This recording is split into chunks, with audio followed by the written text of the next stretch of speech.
સુરતના ઉત્તરાયણ રેલવે સ્ટેશનના વિકાસ અને વિવિધ ટ્રેનોના સ્ટોપેજ આપવાની માંગ સાથે આવેદનપત્ર આપવામાં આવ્યું હતું. સુરત ઉત્તરાયણ તથા ઉધના રેલવે સ્ટેશનના મુસાફરોને વારંવાર પડતી મુશ્કેલીઓ માટે મારાદભારા અનેકવાર લેખિત અને મૌખિક રજૂઆતો રેલવે તંત્રના ઉચ્ચ અધિકારીઓ સમક્ષ કરવામાં આવી હતી, પરંતુ તંત્રની આ રજૂઆતો બહેરા કાને અથડાઈ હતી. આટલી રજૂઆતો કર્યા બાદ પણ શહેરીજનોને ટ્રેનને લગતી સુવિધાઓમાં નોંધપાત્ર વધારો કરવામાં તંત્ર દ્વારા જરાય પણ રસ દાખવવામાં આવ્યો નથી અને હજુ આજે પણ રેલવે તંત્ર કુંભકર્ણની નિંદ્રામાં પડી રહ્યું છે. તો સ્થાનિક આગેવાન છેલ્લા 15 વર્ષથી સુરત ઉત્તરાયણ સ્ટેશનના રેલ પ્રશ્નો બાબતે વારંવાર રેલવે તંત્ર સાથે સિંગડા ભેરવ્યા છે અને કેટલીક મારી રજૂઆતો અને માંગણીઓ રેલવે તંત્ર દ્વારા સ્વીકારવામાં પણ આવી છે, જેનો ફાયદો સુરત શહેરના તમામ લોકોને થઈ રહ્યો છે.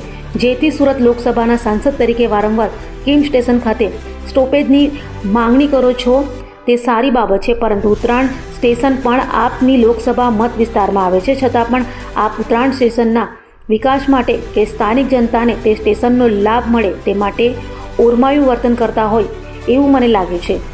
જેથી આ પત્ર લખી આપને યાદ કરાવું છું કે આ વિસ્તાર પણ આપની લોકસભામાં આવે છે અને જો ઉત્તરાયણ સ્ટેશન ખાતે એક્સપ્રેસ ગાડીના સ્ટોપેજ મળે તો આસપાસમાં મોટા વરાછા, કોસાળા ગામ, કોસાળાવાસ, ગણેશપુરા, છાપરા ભાટા, અમરોલી, વરિયાવ, વેલંજા, અબ્રામા, કઠોર વગેરે વિસ્તારો આવેલા છે. આ વિસ્તારોમાં પરપ્રાંતીય લોકો તેમજ ખાસ કરીને સૌરાષ્ટ્ર અને ઉત્તર ગુજરાતના લોકો પણ રહેતા આવેલા છે, જેથી ખાસ ટ્રેનો અપાય તેવી માંગ કરવામાં આવી હતી. કલ્પેશ બારોટ, પૂર્વ સભ્ય જેઆરયુસી વેસ્ટર્ન રેલવે.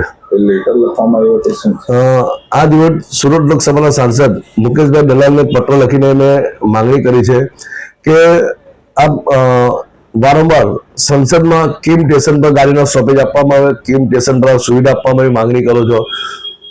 ઉત્તરાયણ સ્ટેશન પર આપણી લોકસભા વિસ્તારમાં આવે છે. આપને ચૂંટાઈને વર્ષ 2 વર્ષ જેટલો સમય થઈ ગયો, આજ દિન સુધી આપ ઉત્તરાયણ સ્ટેશન બાબતે કોઈ પણ પ્રકારની રજૂઆત સંસદમાં કે રેલવે અધિકારીને કરી નથી. શું ઉત્તરાયણની જનતા આપનો મત નથી આપ્યા? સુરત બાદ પહેલું સ્ટેશન બરોડા ડિવિઝન આવે, બરોડા ડિવિઝનમાં ઉત્તરાયણ સ્ટેશન પહેલું સ્ટેશન આવે છે. સુરત બાદ આ બાજુ મુંબઈ જતી ટ્રેનમાં ઉધના સ્ટેશન આવે છે. ઉધના પર દરેક મોટાભાગની એક્સપ્રેસ ગાડી ટ્રેન ઉભી રહી છે, ત્યારે આ બાજુ સુરત બાદ બરોડા ડિવિઝનનું પહેલું સ્ટેશન ઉત્તરાયણ આવે છે. ઉત્તરાયણ સ્ટેશન પર કેટલા સમયથી મને માંગણી છે કે એક્સપ્રેસ ગાડી સ્ટોપેજ આપવામાં આવે, કે ઉત્તરાયણને અડીને કોસાળ, વરિયાવ, ટાળવાડી, છાપરા ભાટા, મોટા વરાછા, વેલંજા જેવા ગામમાં આવેલા છે, જ્યાં 15 લાખની વસ્તી છે. જો ઉત્તરાયણ સ્ટેશનમાં ગાડીનો સ્ટોપેજ આપવામાં આવે તો માનું છું કે સુરત સ્ટેશનનો ટ્રાફિકનું ભારણ પણ ઘટી જાય અને સૌરાષ્ટ્રના લોકો હોય, ઉત્તર ગુજરાત જતા લોકો હોય, એ લોકોને પણ ઉત્તરાયણ સ્ટેશનની સુવિધાનો લાભ મળે, ટ્રેનનો લાભ મળે, જેથી સુરત રેલવે પ્રશાસનિક ઇન્કમમાં વધારો થાય.